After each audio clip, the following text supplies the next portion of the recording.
I'm Sean Benson, and today is January 4th, 2014, and we are interviewing my great uncle Joe about World War II today. Okay. Now, why did you enlist in World War II? I did not enlist, I was drafted. To the church, my whole class was drafted right out of high school. What year were you drafted? 1943. Who was your first, who was in command when you first were in combat? God, I gotta think about that. General Skinner, 1-star general. What were the countries you were first assigned to? Here in the United States. I trained here in the United States. No, what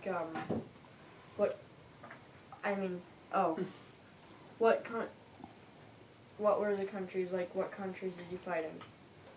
I fought in Africa, North Africa, and then I went to Italy. I finished the war, I fought the whole war in Italy. What rank did you make it up to? PFC. I'm proud of that. What was the scariest moment for you in combat? The serious moment, Scariest.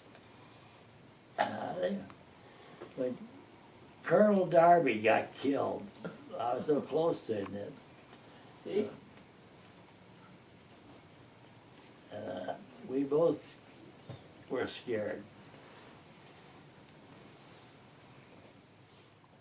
How about, Uncle Joe, could you tell a story about that, how that happened?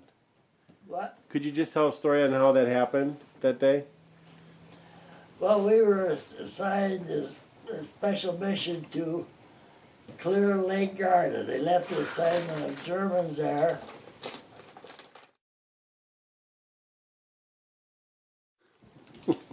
So we wouldn't use Lake Garda as a shipping point for supplies. We cleared all those Germans out. I thought they would surrender, but they didn't. And after they were all cleared out, we waited for the first boat of supplies to come. And we were standing side by side, and then they started to shell that first boat, and he got hurt. That's all I can say. I didn't get hurt. What was your job? At that time, I was a cannoneer. I was in 105 artillery. What guns did you carry into combat? I carried a carbine in my arm. We fired 105 howitzers.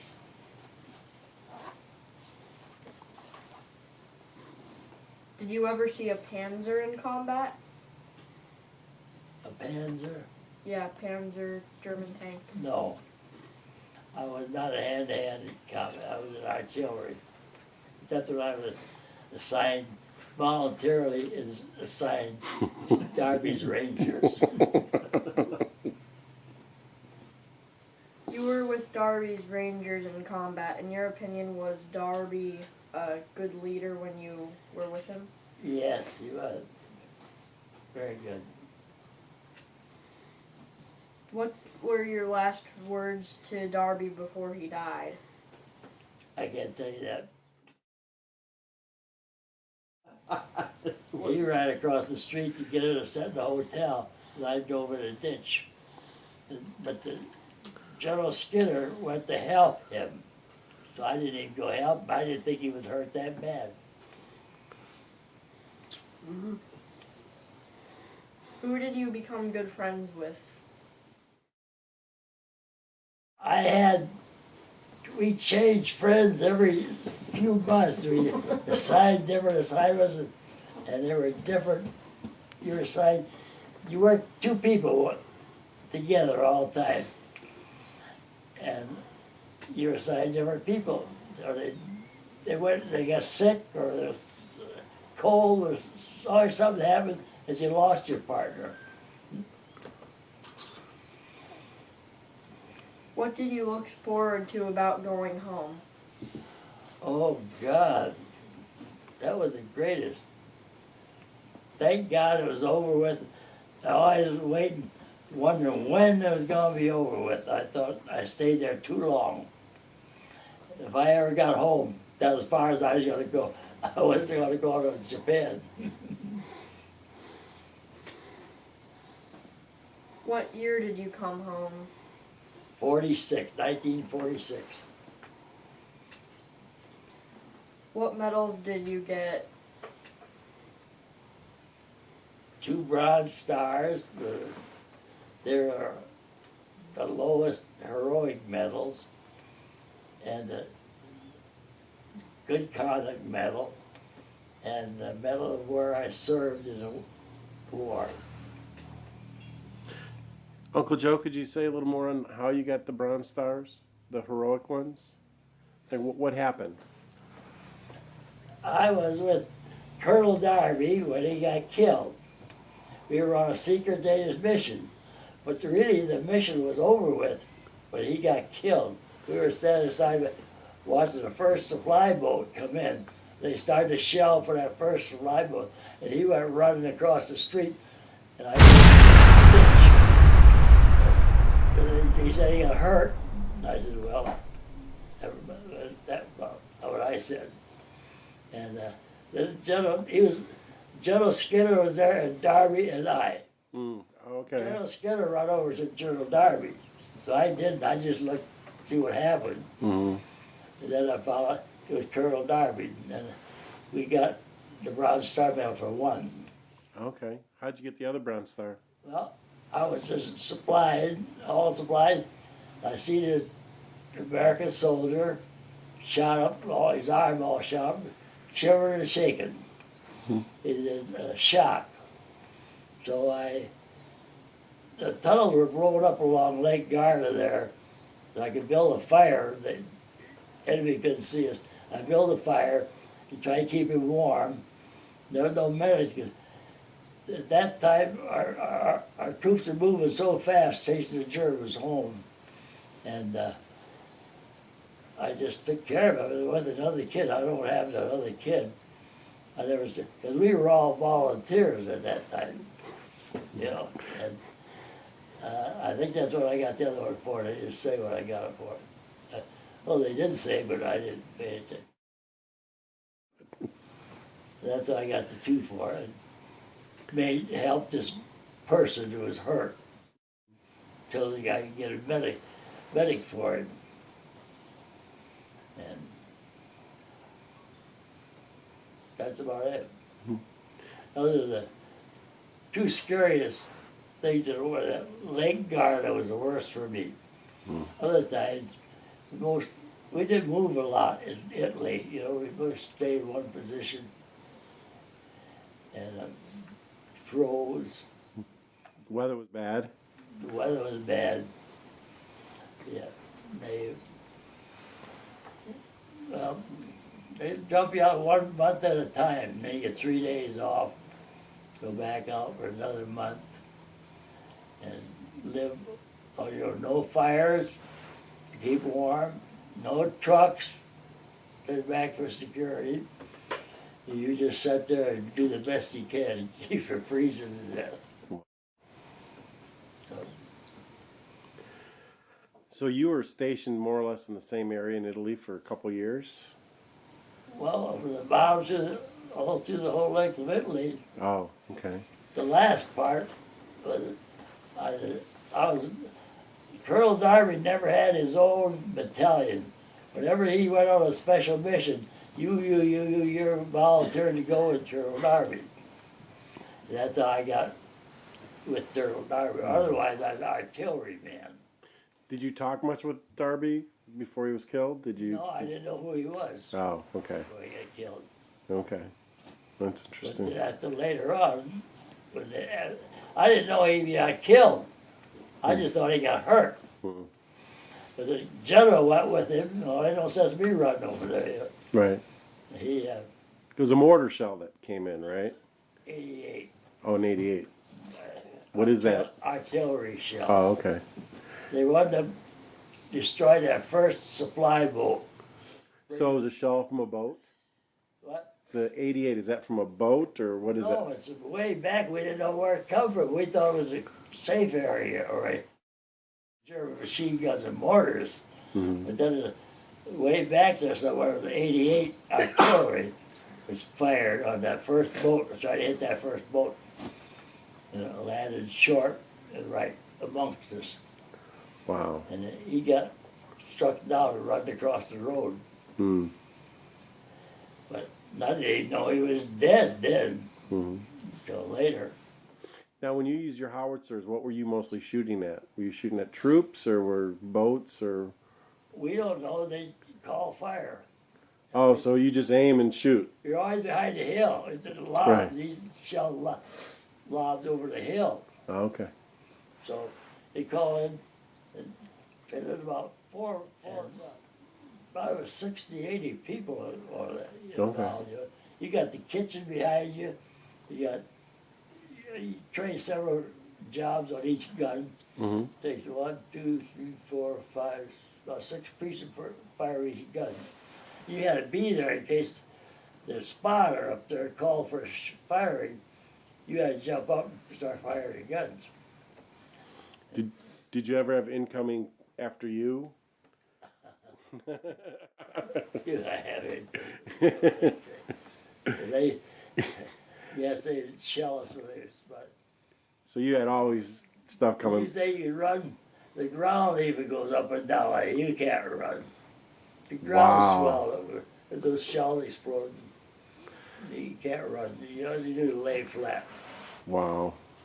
Anyhow, that happened often. Often, yeah. Wasn't like you were just shooting them; they were shooting back. Oh yeah. You find out where you are. Boy, They would shot back. But the kitchen was always about a block behind you in the sink because they use a propane heat, cook with it, that would give off a light.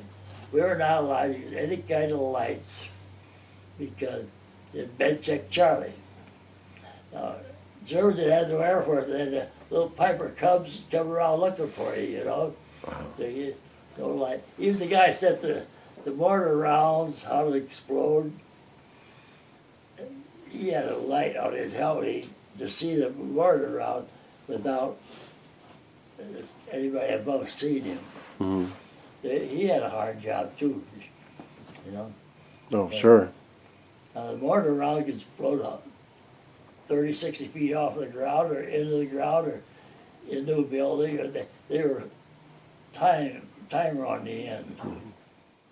Now you were there when Italy was liberated, right? Oh yeah. How was that? Was there a party going on after that? Well, for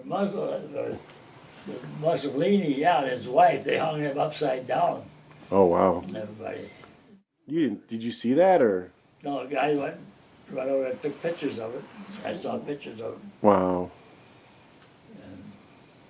But that's all. Did the local people really celebrate though once it was? Oh yeah, Yeah. they were all for him when he first joined the Germans, and then They realized it wasn't. Yeah, they realized it wasn't a good thing. Oh. So, but the everyday living is the worst part. You know, just living there in the woods every day for 30 days is the worst than all the other stuff. I Wow. thought. Just because you have no comforts at home, no fire, no. No fire, no nothing, Just eat digging holes. and just eat your food was just out of a can then. You had like C rations, which a canned stew, and K ration. K ration is spam with crackers or cheese and crackers. But you got a big chocolate bar. It's K ration. A lot of people just think it's a chocolate bar, the No. rest away. A lot Was it Hershey's? But when you're moving, the kitchen they set up, you're eating that stuff out of the can cold. They have a little gasoline stove, but you didn't Right. care. It was too much bulk, you know. And so weeks at a time till they set the kitchen up again. And the kitchen just was a safe spot. Right, right. You know, so it was a